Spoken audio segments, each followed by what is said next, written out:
Isabela é ativista pelo direito da pessoa com deficiência, é formada em massoterapia, modelo, vencedora de vários concursos de beleza, entre eles o Miss Especial Ponta Grossa e o Miss Beleza Especial Brasil.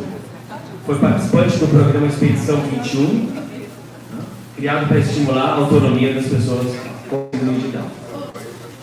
Agradecer demais a Isabela por estar aqui conosco. Também na mesma toada da crise, a gente teve a oportunidade de conhecer a Isabela no casamento deles ano passado. Uma pessoa com um senso de humor, um senso de responsabilidade admiráveis e um orgulho enorme das conquistas que tem na vida, dentre eles o estar casado, e a cada momento que a gente se encontra, ela mostra ainda mais orgulho de todas as conquistas que ela tem ao longo da vida. Então vai ser um prazer e um orgulho, uma emoção enorme para a gente também te ouvir e te receber nessa casa. Então, muito obrigado, Isabela, por estar aqui conosco hoje. A palavra é toda sua. Antes disso, perdão, desculpa. Antes disso, a doutora Shelly tem uma parte. Eu vou falar rapidamente, falando da Isabela, inclusive, né? Que é o nosso assunto agora, a trajetória de vida dela. Até enquanto coordenadoria da pessoa com deficiência dentro do Departamento de Direitos Humanos, a gente trabalha com outras coordenadorias, né, correlatas aos direitos humanos. E aí, essa palestra da Isabela está incluída na nossa programação do mês da mulher, aqui na Prefeitura de Santos, né, Diná? A gente está aqui com a coordenadora de políticas para a mulher, a Diná, e para nós, né, significa o empoderamento e o exercício da cidadania da mulher com deficiência intelectual. Então, aqui está representando também, em relação à programação da Prefeitura, né, essa palestra com o viés da mulher com deficiência intelectual. A importância da sua fala hoje. Por favor, a palavra é sua. E desculpa, gente, eu tenho TDAH, de verdade, não é brincadeira. Então, eu realmente esqueço as coisas quando eu não pego o filme. Eu gostaria de agradecer e fazer uma menção tardia, porém em tempo, dos representantes do CONDEF aqui. A gente tem a Denilce, que está representando aqui a mesa diretora do CONDEF, a mãe da Bárbara, a Cris Antanes, que é mãe da Isabela também, a Marcela e a Jamie. Então, muito obrigada aqui, presença do Conselho em massa e da nossa participação aí em conjunto. Então, eu minha segunda palestra hoje. Então, eu sou Isabela, tenho 33 anos e eu sou casada. Aqui são os meus diplomas. Então, eu fiz ensino médio, eu também fiz o curso de massagem, eu também fiz curso de modelo, eu também fiz vida, eu também fiz curso de informática. Desde criança, eu sempre participei de cursos de beleza e pesquisa de moda. Toda a minha experiência de trabalho é nessa área. Aqui, desde criança, eu comecei a trabalhar como modelo.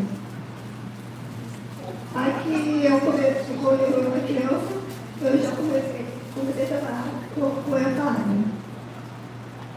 E eu, de criança, de adolescente e a fase de adulta.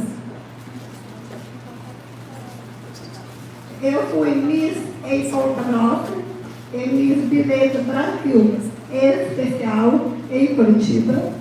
Fui também rainha da Miss Fest em Ponta Grossa. Aqui sou eu na foto de Miss de Ponta Grossa especial. Aqui são as minhas fardas de concursos de Miss Ponta Grossa Especial, Miss Beleza Brasil em Curitiba. E também fui a rainha da Michitete.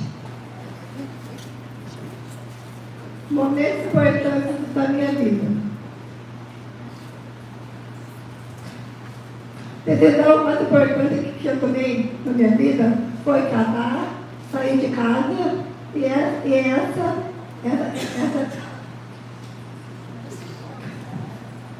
decisão foi apoiada pelos meus pais. Aqui foi o meu marido do casamento. Aqui sou eu de noiva. Nosso casamento foi lá em Ponta Grossa, da minha terra, onde eu nasci. Eu moro em Santos, com meu marido, no mesmo prédio dos meus sonhos. Eles são os nossos apoiadores. Nós fazemos tudo sozinhos. Quando temos alguma dificuldade, nós pedimos ajuda. Hoje é da casa. Então, eu faço livro de mercado, farmácia, e também eu preparo o cardápio para o nosso almoço. E eu preparo o café da manhã, lanche e nossa janta.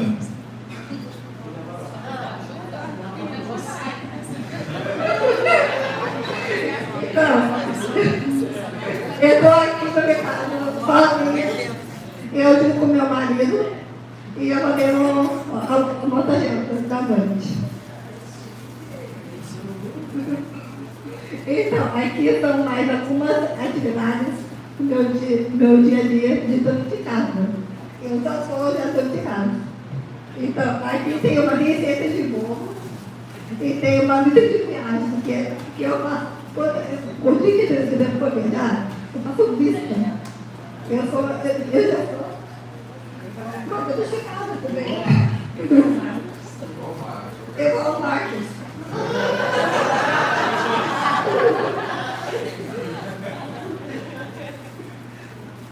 Então, quando a pandemia começou, eu aprendi a fazer algumas coisas. Eu já sei fazer arroz, ovo, crepioca. E também, nessa prova, eu estou fazendo um bolo. E eu com meu marido está me ajudando. E também eu estou fazendo a nossa janta. Então, primeira viagem com meu marido. A primeira foto, nós dois fomos sozinhos, primeira viagem de Ponta Grossa da minha terra. A segunda foto, que foi para Vitória. E a terceira foto, fomos para Belo Horizonte.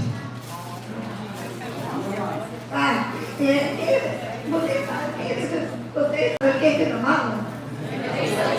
Sou eu.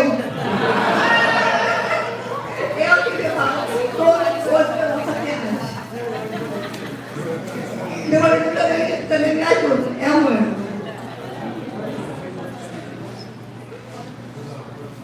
É importante na tomada de decisão apoiada. É muito importante que as pessoas respeitem a nossa opinião e nos ajudem a realizar as nossas ideias. Que não se refere, nós somos crianças. Nós não somos crianças. Eu tenho 33 anos. É muito importante que pergunte as coisas diretamente por nós. Não faz as coisas por nós. Faz com a gente. Desafios são uma visão com autonomia. Os desafios começam na própria família. Quando os pais não deixam a gente sair sozinhos, os outros jovens saem e a gente fica em casa. Quando os pais não deixam a gente cozinhar, para não se queimar, tem que nos ensinar. Então, a minha mãe, ela teve medo que eu me queimasse. Mas, minha sogra que me apoia, claro.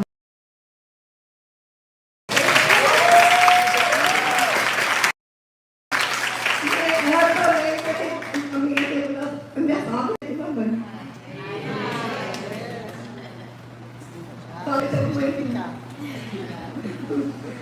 Pode para o nosso companheiro assinar os documentos como você não pede a excelência. Então, nosso país não pode assinar, porque nós podemos assinar sozinhos. Nas portarias de prédios, hospitais e outros públicos, muitas vezes não pode ser os nossos documentos. Antes passar pelo companheiro na mesma catraca. Então, eu vou dar o dedo. Se você passar isso comigo, eu posso passar por mim. Não foi isso. Então, meu marido, eu vou fazer casal, nossa casa aqui no Facebook. Está o casal, Samuel, vocês todos ficam mais dois. Obrigada a todos pela presença.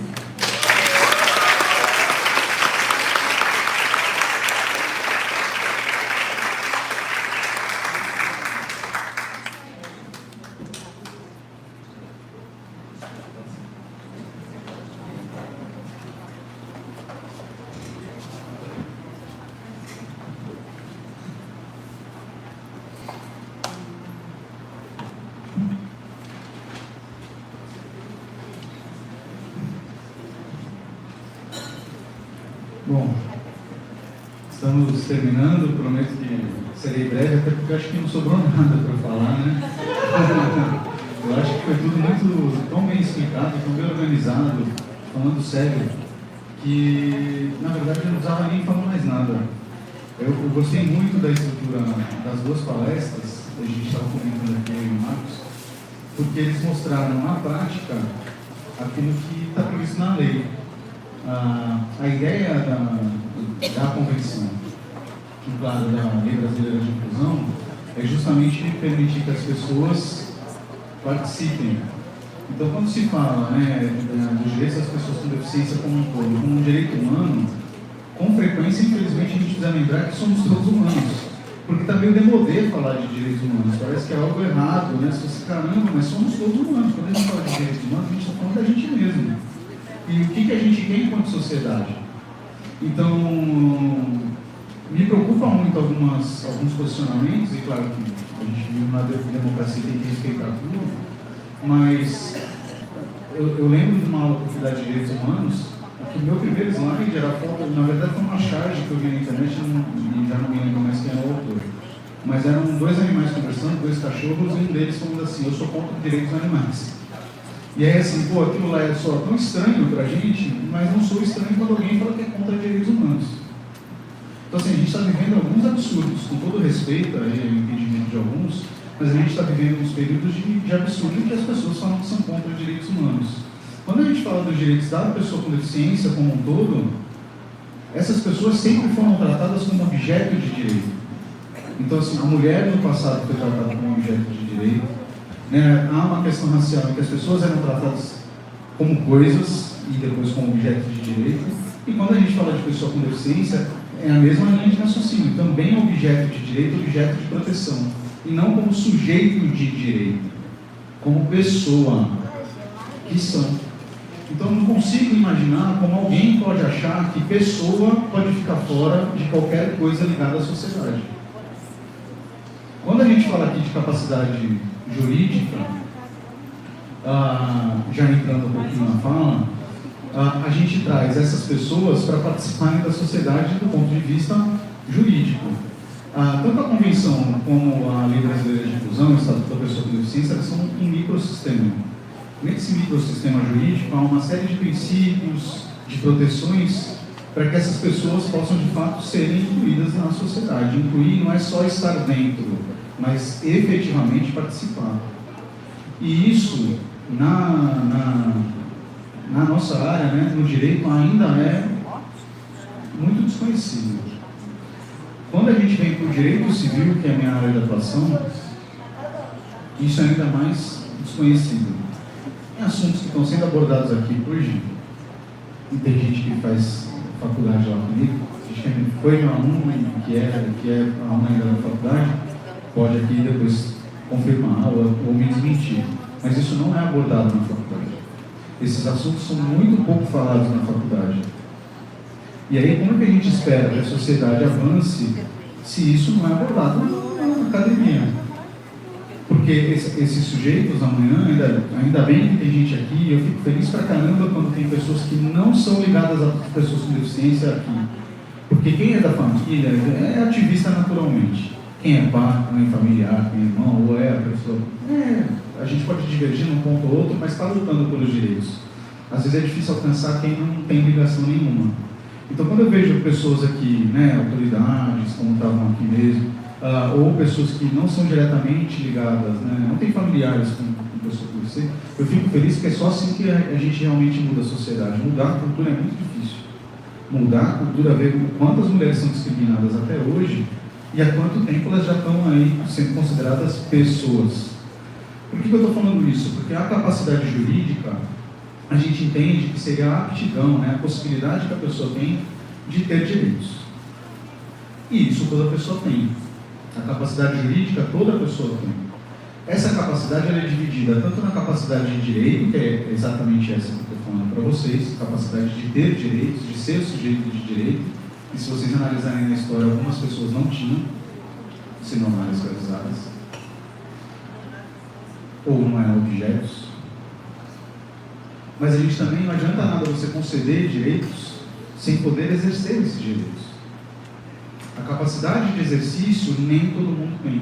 Então, quando se fala em incapacidade civil ou incapacidade de direitos, a gente está falando na falta de aptidão para exercer pessoalmente os atos da vida civil, como casar, se falou tanto de casamento, constituir família, mas como praticar negócios, adotar, ser adotado, manter atividades sexuais e reprodutivas. Como o Marcos já elencou, não vou ficar aqui repetindo para também não cansar ninguém, ainda mais nessa hora. Então, quando a gente fala de falta de capacidade, lamentavelmente ainda se discute muito essa questão de que essas pessoas têm ou não a possibilidade de exercer pessoalmente os atos da vida civil. E hoje está provado aqui que elas têm. Quando a gente fala em autonomia, não é necessariamente ser sozinho, de praticar sozinho. E aí o que a convenção quer? Ela quer que essas pessoas que precisem, e a gente não sabe quem precisa, sejam apoiadas para praticar o ato em conjunto. Não falem por mim, os dois falaram aqui, mas falem comigo, conosco, junto. A curatela ela foi estruturada como um instrumento de proteger a interdição, que hoje em dia tem sido usado por curatela, ela foi estruturada como um instrumento de proteção da pessoa. Só que você me diz o seguinte: se a pessoa não pode exercer o direito que está previsto, que é garantido a ela, você está protegendo quem do quê? Porque se você achar, com todo respeito aqui, se você achar que você está protegendo alguém, depositando essa pessoa num lugar e esquecendo ela lá, eu não consigo ver isso como proteção. Se você simplesmente coloca ela lá e não autoriza, não fomenta que ela constitua a família, me desculpe, mas eu não consigo enxergar isso como proteção. Aí você fala, mas isso acontece hoje? Isso acontece hoje. É só abrir os jornais. Então, vira e mexe, com frequência a gente abre e vê lugares onde as pessoas estão depositadas com grades, enjauladas. E essas pessoas são curateladas. Normalmente se faz a curatela, inclusive para receber o benefício de prestação continuada, e aí se administra o patrimônio do jeito que quer, porque ninguém lembra delas. Claro que eu não estou equiparando tudo nessa situação, mas é muito comum se fazer isso. Quando a convenção vem e diz, olha, não fale por nós, não fale por nós em momento nenhum. Eu tenho condição de escolher onde morar, talvez não sozinho, mas eu posso escolher. Eu tenho condição de escolher com quem casar, e aqui eu duvido que alguém consiga falar que não consiga enxergar um amor que eu não senti pelo outro aqui. O orgulho deles falando que são casados, eles repetiram isso aqui em infinidade de vezes. Isso é impensável, não agora. Ainda tem gente que não consegue. Mas olha, quantos anos atrás? Ainda hoje tem gente que polemiza isso. Então, o que eu acho que hoje foi emocionante mesmo de ver, para mim foi muito tocante aqui, eu vi gente chorando daqui e eu fiquei me segurando para não passar vergonha, aqui também. Foi emocionante de ver.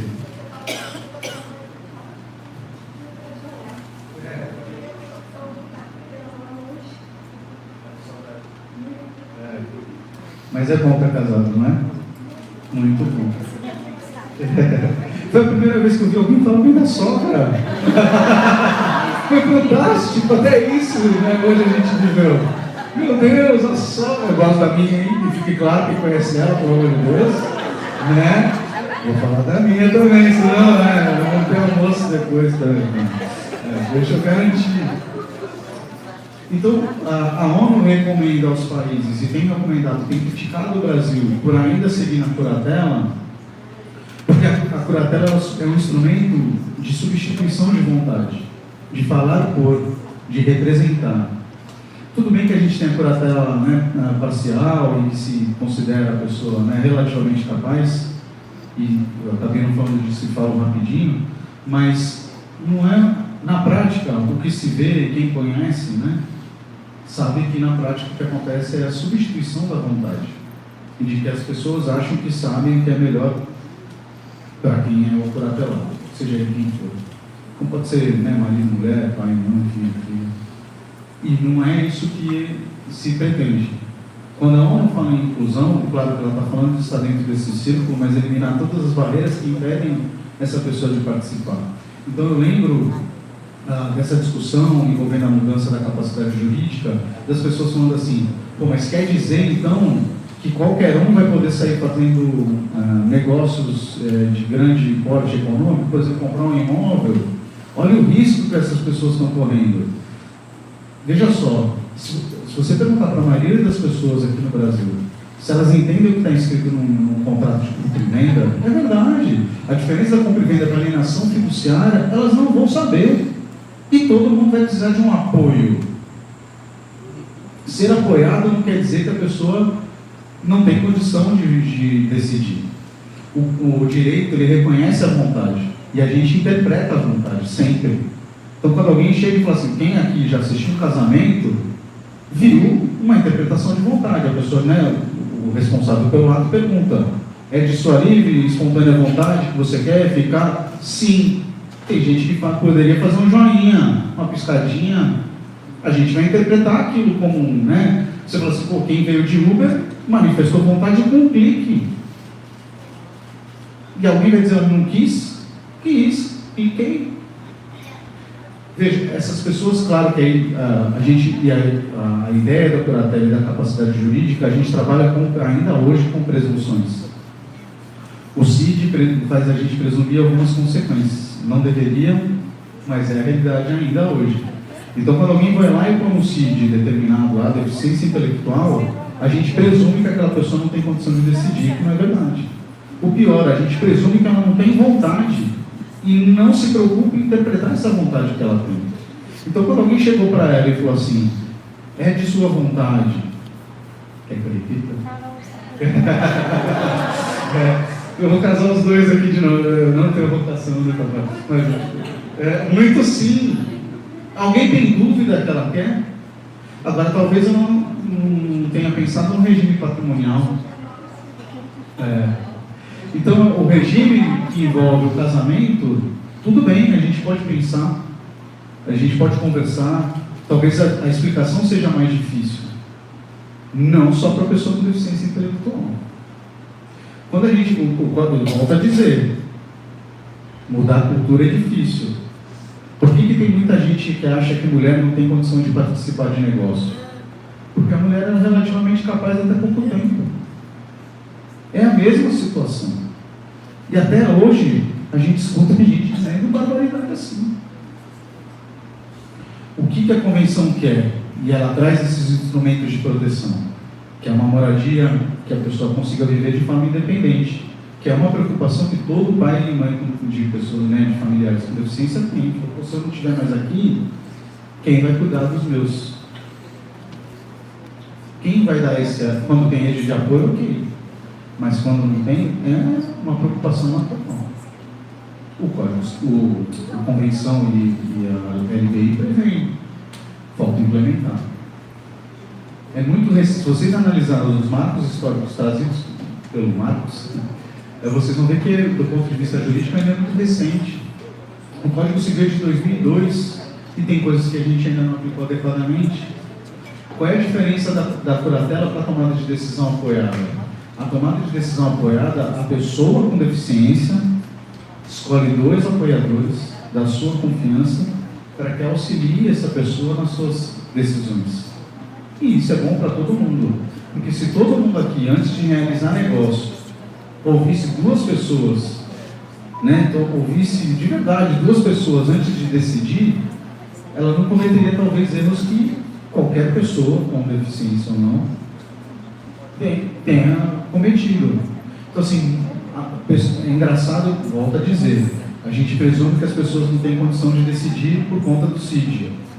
Ou a gente analisa decisões ruins e aí fala assim, não, essa decisão foi ruim porque ela é pessoa com deficiência, porque ela tem uma deficiência intelectual.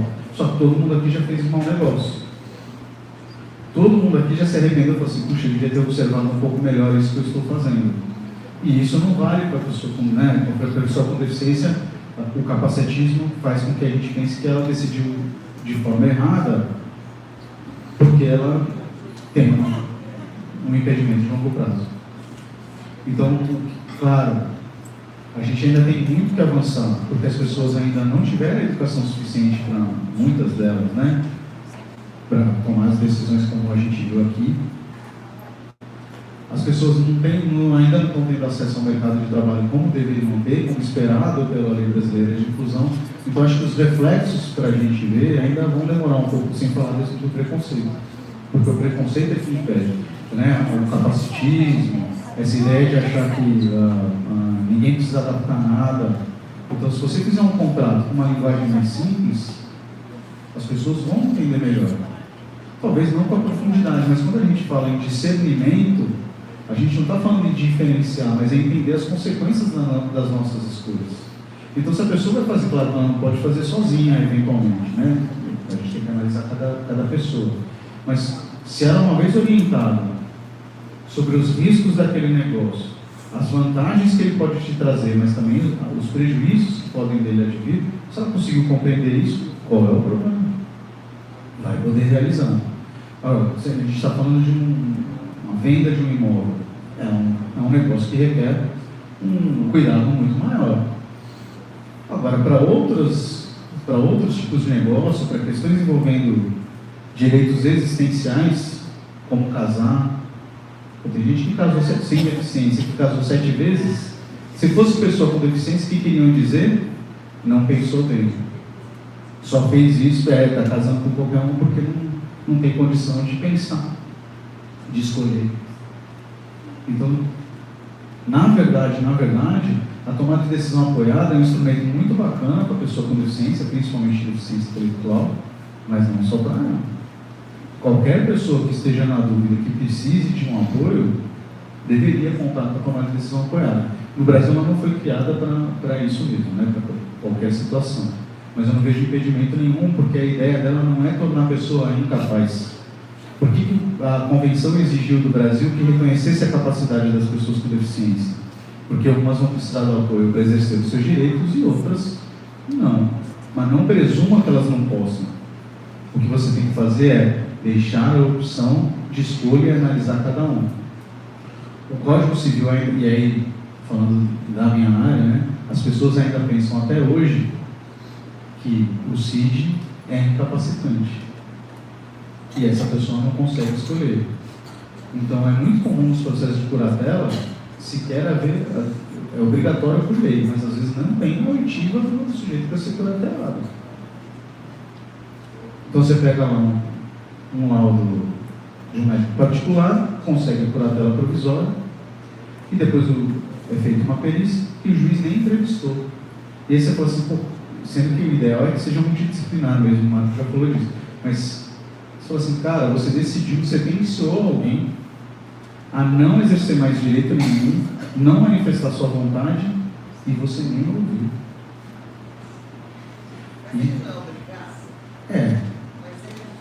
Não. Às vezes não faz. Às vezes não faz mesmo.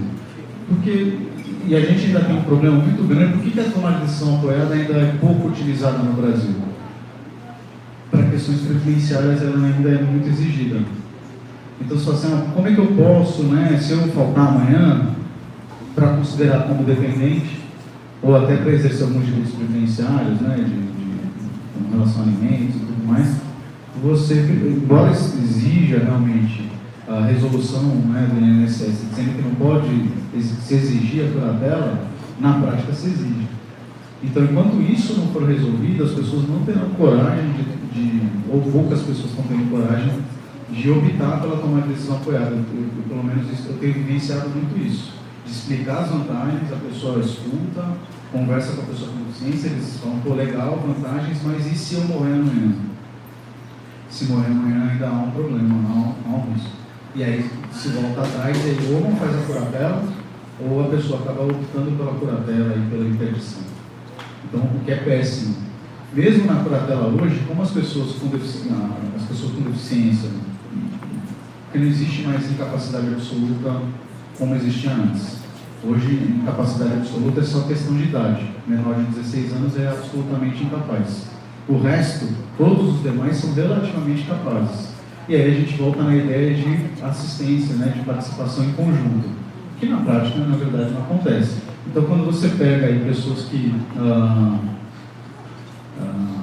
têm uma questão de saúde mental envolvendo uma compulsividade por álcool, droga, elas são relativamente capazes. O jogo, a prodigalidade, elas são relativamente capazes. Se eventualmente, por qualquer questão, ela não tem condição de manifestar sua vontade, e aí, no caso, algumas deficiências podem, estão sendo enquadradas aqui, ainda hoje se curatela, ainda que a curatela seja parcial, a prática que a gente vê as pessoas tomando decisões por elas, que também é errado, mesmo curatela. Então, a recomendação da ONU hoje é acabe com esse instrumento, acabe com a curatela e fomente usos de apoio. No Brasil, a gente só tem tomado decisão apoiada por enquanto. Claro que a gente tem outros instrumentos aí, mas não para essa finalidade. Então, a ideia é de apoiar para a vida independente, ter residências inclusivas, por exemplo, nas questões de moradia, e quais são os limites ou não, aonde a pessoa precisa de um suporte maior e aonde ela poderá decidir de forma melhor. Claro que tudo isso tem que ser muito trabalhado e isso a gente ainda não tem vivenciado, a verdade é essa. Então, existe, mas ainda é muito pouco, a gente vê os mais novos, mas os mais velhos ainda não estão nessa situação. É isso. A tomada de decisão apoiada, só para vocês entenderem, é feito um termo de apoio, onde os apoiadores assumem um compromisso de auxiliar nessa decisão.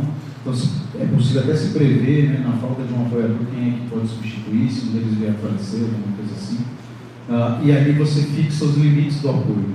Os limites do apoio serão estabelecidos de acordo com as necessidades e potencialidades de cada uma das pessoas que serão apoiadas. Então, é possível até escolher mais de dois apoiadores. A lei fala 2, mas hoje em dia se entende que é possível se estabelecer 3, 4, 5 apoiadores.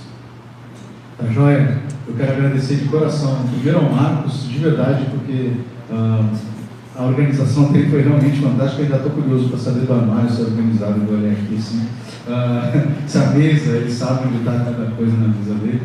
E de verdade, agradecer a Isabela, ao Samuel pela brilhante palestra que vocês deram. Eu passo a palavra já. A brilhante palestra que vocês deram, porque tudo isso que eu estou falando não faria sentido se vocês não tivessem visto tudo que eles falaram aqui. Porque o que eu estou dizendo, que a lei prevê como algo abstrato, eles mostraram que é possível, que acontece. Tá? Por mais que eles tenham vivido uma época onde isso era impensável. E aí, eu também queria aproveitar para elogiar, já que também houve o elogio do Marcos, eu fiquei com ciúmes e vou elogiar o Cestário pai, o Antônio Carlos Cestário. Também havia uma, mas falando do Cestário de pai para pai, porque eu sou pai de um menino com autismo, eu espero que um dia, quando estiver adulto, eu olhe assim para ele como Cestário, porque é emocionante ver o que ele fez com o filho dele. E essa luta toda nossa aqui não é só para o nosso filho, mas é para uma sociedade melhor. Então, Sestaro, obrigado. Parabéns, Marcos, Cris, porque estamos juntos, né? E obrigado mesmo. Eu vou passar a palavra para a Isabela e obrigado pela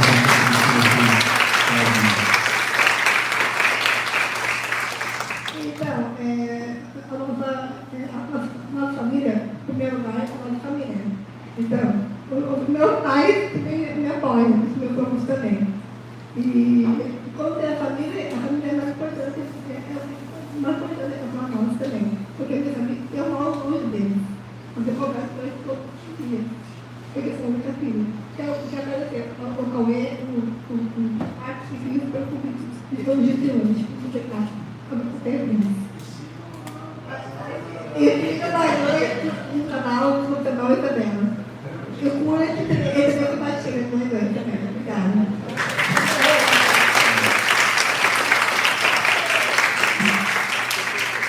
Isabela, a gente agradece demais, acho que em nome de toda a plateia, tua fala, tua vibração, tua energia, teu otimismo pelas decisões, teu orgulho pela tua vida, pelas tuas conquistas. Foi um exemplo para encerrar essa tarde de hoje. E a gente agradece demais, está de parabéns. E a gente quer encerrar com o teu primeiro certificado de palestrante.